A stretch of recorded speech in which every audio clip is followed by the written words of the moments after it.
You see, the trouble with anything powerful, be it a jet aircraft, a rifle, or a psychedelic, is not that it exists, but that we don't know how to treat it with respect. Our so-called civilized society, ever trembling before what it does not understand, reacts to such things with prohibition and paranoia. We are, in short, frightened of our own minds. Psychedelic substances, LSD, psilocybin, mescaline, not narcotics. They do not lull one into sleep or torpor. Quite the contrary. They wake you up. They open your senses so completely that the very texture of a fungus-covered log can appear as if carved by Cellini. You see light as music, music as texture, and the veil between the senses is momentarily torn. And in that tearing, something astonishing happens. But alas, the authorities still operate under the delusion that suppression equals control. They have not learned the simplest lesson of prohibition. That which is forbidden becomes a lure. And so, in their efforts to keep the door shut, they have made it irresistible. Yet behind that door lies not fantasy, not madness, but the possibility of encountering consciousness itself pure, unfiltered, and terrifyingly vast. The problem is not the substance, the problem is us. We have no priesthood fit for the task-no figure who is simultaneously pharmacologist, mythologist, theologian, and lover of mystery. And so the question arises, who shall guide us through the jungle of the mind? Because whether we like it or not, people will go in. The only question that remains is whether they will go in alone and blind, or with a light in their hand, and a voice beside them saying, look at what you are. Let us begin then by laying out the characters on the stage, for each of these substances has its own personality, its own quality of vision, its own voice, and they are not, you see, interchangeable. There is the mushroom, Psilocybe mexicana haim, known by those who revere it as Teonanacatl, flesh of God, found in Oaxaca, scattered along the western coast of the Americas. This little brown fungi is taken in sacrament, not for amusement. It does not shout, it hums, it sings the music of roots and rainfall and soil. It connects one not to the sky but to the earth, so that you feel yourself not standing on the ground but of it. The vision here is vegetal leaves shimmer, the wind reveals its patterns, and even the stones seem to breathe with an intelligence you had previously overlooked. Mescaline, the active ingredient in peyote, is of similar earthiness, but it lends the world a kind of luminous intricacy, as if everything had been finely etched by divine craftsmanship. I once picked up a rotting log, thick with fungus, and was struck not by decay but by its elegance. It was as though Cellini himself had carved it into ebony and ivory. Then there is LSD, born not of cactus or mushroom, but of the laboratory, yet no less magical. It arises from ergot, a parasitic growth on wheat, and through an alchemical refinement of lysergic acid diethylamide specifically, number 25, we arrive at that most precise of molecular instruments. LSD does not whisper like the mushroom, it glows. It pulses with an electronic brilliance, as if your mind had been tuned to the frequency of circuitry itself. And while its gifts can be extraordinary, they arrive with a certain exacting energy, a sense of glass and geometry, rather than moss and bark. Each substance, you see, carries you into a different chamber of the cathedral, and to each door a different key. For one must not forget that these are power tools, not toys, and the measure of their power is hidden in their subtlety. 100 micrograms of LSD, that is 1/10,000th of a gram, will set most minds alight. A dose too large, and it is not enlightenment you experience, but turbulence. Now imagine then the reckless absurdity of those who vie with one another, boasting of how much they've taken. 1,000 micrograms, they say, as if such madness were heroic. That, my friends, is like attempting to land a jet on the village green. It is idiocy, not bravery. There is a curious tendency among human beings, particularly in youth, to mistake power for virtue. But the wisdom of these substances lies not in how far they take you, but in how clearly you can see where you are. What is the use of a rocket ship if the pilot is blind? So I suggest this. These are not drugs in the common sense. They are instruments more like pianos or microscopes than syringes. And like any instrument of precision, they require skill, reverence, and restraint. And here again we face the great conundrum. Who is fit to guide us? The psychiatrist may know the anatomy of the brain, but little of mythology. The priest may speak of God, but nothing of biochemistry. And the pharmacologist, though clever with molecules, is deaf to music. We have not, you see, created a class of human being who is competent in all these arts. And so, in the vacuum of qualified guidance, society falls back on the only tool it trusts, the club of prohibition. But you cannot club a vision out of existence. You cannot arrest a question. And these chemicals are questions in crystalline form. They ask not, what do you believe, but what is belief? Not, what do you see, but who is doing the seeing? And if those questions are dangerous, then so be it. They are dangerous in the way fire is dangerous necessary for transformation, but foolish to leave unattended. So let us be clear. The danger does not lie in the molecule. It lies in our unpreparedness to meet what it reveals. A mirror is only terrifying to a man who does not know his own face. Now this, you see, is where the predicament becomes positively labyrinthine. For in all matters of spiritual or psychological depth, we long for a guide, someone to say, this way, not that. Yet with psychedelics, the path is not marked. There are no roads and sudden clearings in the forest of the mind. And so we are left with the awkward question, who is qualified? The psychiatrist, clever with diagnosis and armed with impressive terminology, may know the contours of the mind, but has likely never stood in awe before the eternal.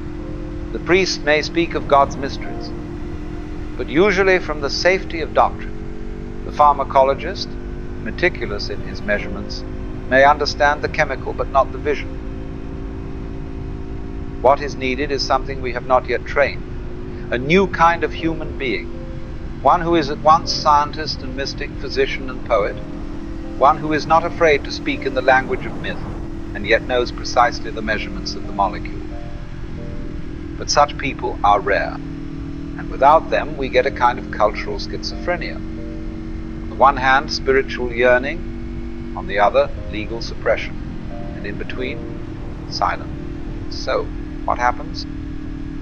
Well, the exploration goes underground. A group of students, earnest, not out for so-called kicks, but seeking insight, might wish to take LSD in the presence of a calm and learned psychiatrist. Not to escape life, but to enter it more deeply. Yet the law says no. It would be illegal for such a doctor to participate. And thus the absurdity, the very conditions under which the experience could be most safe and fruitful, are forbidden, and into that vacuum steps crime, organized or disorganized, idealistic or greedy. Molecules move from hand to hand like contraband treasure, but without the ritual, without the preparation, without the why. And so the vision loses its center and becomes spectacle. That is where the danger lies, not in the substance, but in its exile. Once the curtain is drawn back, then we enter what I might call sensory jazz. The ordinary world begins to breathe. Walls ripple as if woven of cloth. The pile of a carpet becomes a writhing jungle of threads, and the sounds, good Lord, the sounds, they do not simply strike the ear, they pass through you like wind through a harp. This is no hallucination in the psychiatric sense, for one does not mistake these visions for objects in the public shared world. One knows full well that the world is not made of rubber and lace, but something in it shimmers. One might look at a sea urchin shell, and suddenly every spine begins to wiggle, not randomly, but in exquisite coordination. A breathing pulse in geometry. Is it the shell, the eye, or the mind that makes it dance, what you begin to realize is something quite unnerving, that perception itself is active, not passive, that your eyes do not simply receive, they compose, and your ears sculpt the music they seem merely to detect. The senses are not windows. They are instruments, each one a tuning fork to the symphony of existence. And then, the great reveal, all the senses are one. You touch light with your eyes. You feel music with your skin. You smell time. You see silence. This is not poetry, it is direct experience. The boundaries between senses collapse, revealing a single, unified field of awareness, as if your consciousness were not a bundle of inputs, but a single humming flame. And in this flame, the familiar becomes strange, the ordinary becomes sacred, and the world you thought you knew reveals itself to be, well, not false, but unfixed, not illusion, but illusion-shaped. It is not that the world is wrong, it is simply that you were asleep in it. And now, for a moment, the veil has slipped. Now, here is where the whole show begins to turn inside out. For under the influence of these sacraments, one discovers something deeply unsettling to the ordinary mind, that opposites are not opposed, they are related, and not merely related, but interdependent. They imply one another.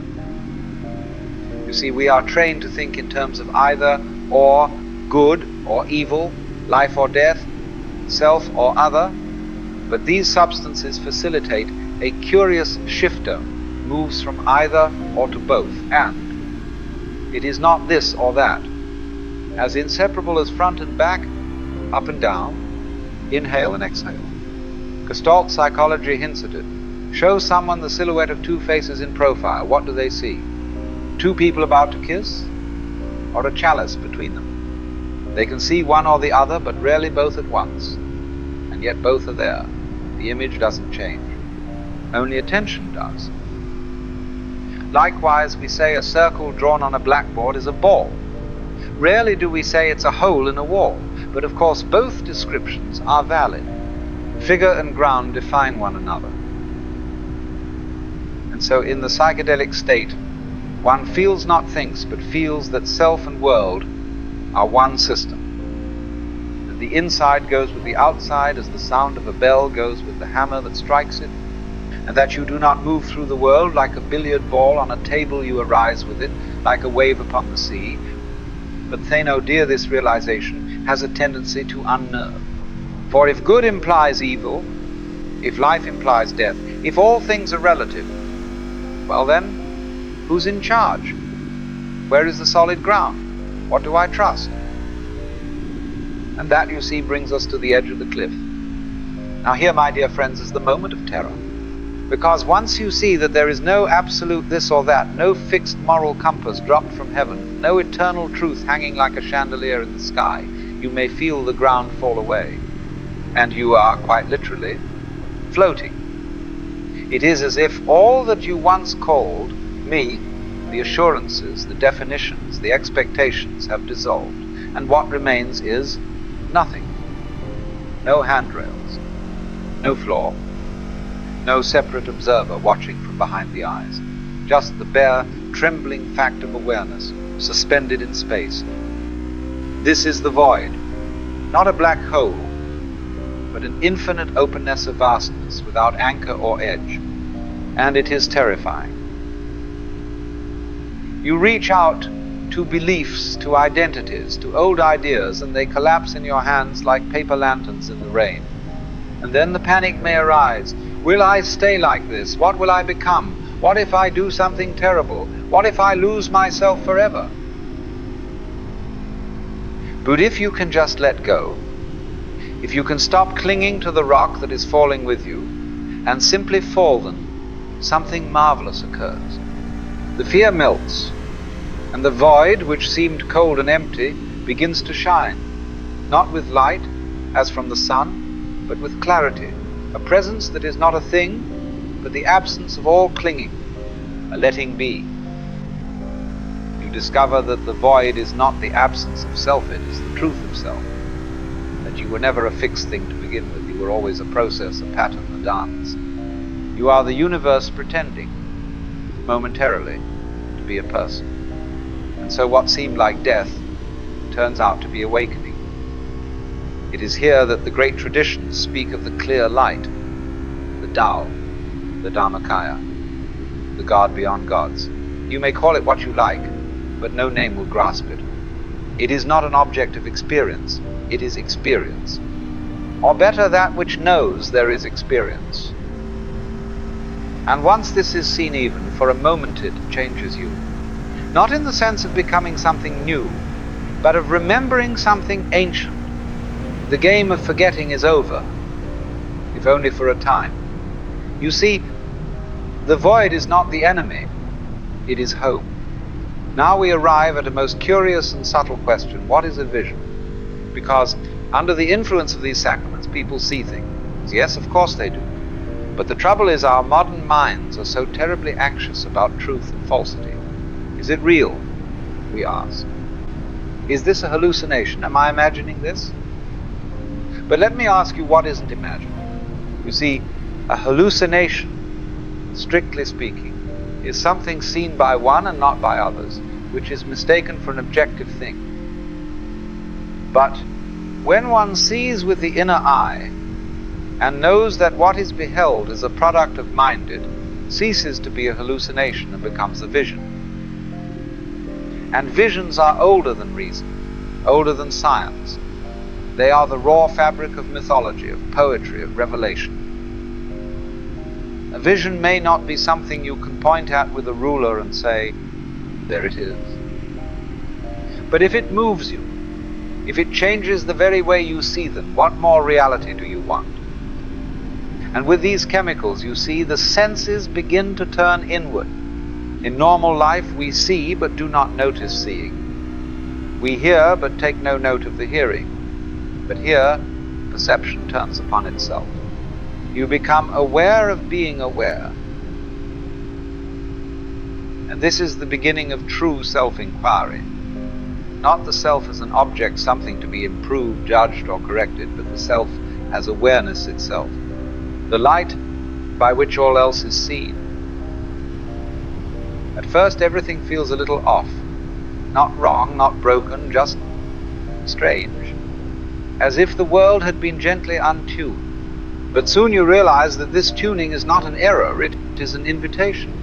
An invitation to question, why do I normally see it that way? What is the right way to organize the world?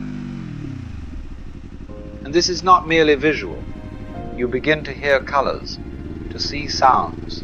The walls breathe and the breath becomes you.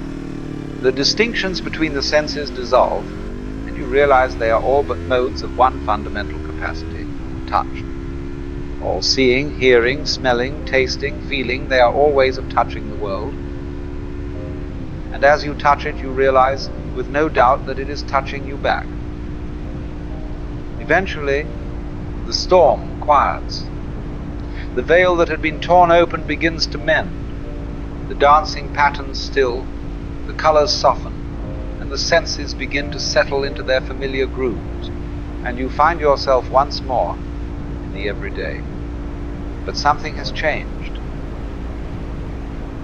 You see, the sacred trick of the whole thing is this. You return to precisely the same world, but now you see it.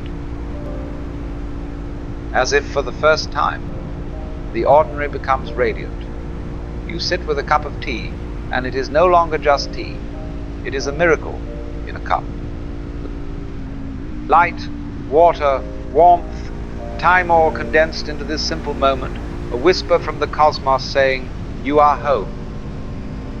And you begin to realize there never was a separation between the sacred and the mundane, between enlightenment and confusion. The luminous vision and the dull routine were never two different things. One is simply the unmasked face of the other. Relativity, you see, is not a problem. It is the key. Because all things are interrelated, good with evil, light with dark, form with emptiness. This is not moral confusion, it is the fundamental harmony of opposites. Just as opposite petals emerge from the same flower, so too do all extremes arise from the same center. Once this is seen even dimly, you are changed. Not in the way that a caterpillar becomes a butterfly, but more like one who suddenly remembers, "Ah, yes, I knew this long ago." You return, yes, but you are not the same one who left, because now you have seen through the veil. You have played hide and seek with God. And whether you remember the vision clearly or not, the knowing remains, like a seed planted in the soil of the soul. And perhaps one day, in a moment of silence or sorrow or laughter, it will bloom again. One of the greatest confusions in the modern world is this peculiar idea that control means suppression. That to be a controlled person is to be one who denies himself, disciplines his instincts, and walks always in a straight line. But true control, like that of a dancer, is not rigidity. It is grace. You don't control a car by locking it in the garage. You control it by learning how it moves, how it responds, how to dance with its weight and motion. Likewise, to control desire is not to strangle it, but to know it intimately and move with it wisely. Now, when it comes to psychedelics, our so-called authorities have not understood this. Instead of seeking a sane and sacred relationship with these substances, they have chosen the blunt instrument of prohibition. Lock it up! Stamp it out! Pretend it doesn't exist, as if that ever worked. You cannot forbid curiosity. You cannot outlaw the imagination. And so what happens? The very act of suppression makes these sacraments more alluring. They become symbols of rebellion, of mystery. And into that vacuum rushes the black market filled, not with initiates, but with profiteers and amateurs. The tragedy is not that people are taking these substances. The tragedy is that they are doing so without guidance, without context, and without reverence. Control, in the true sense, would be education, initiation, the cultivation of wise and humble explorers of consciousness, rather than criminalizing their very inquiry. We must come to see that these are not enemies of society. They are simply mirrors, sometimes clear, sometimes distorted, in which we glimpse what lies beneath the mask of the ordinary. To fear that is to fear ourselves.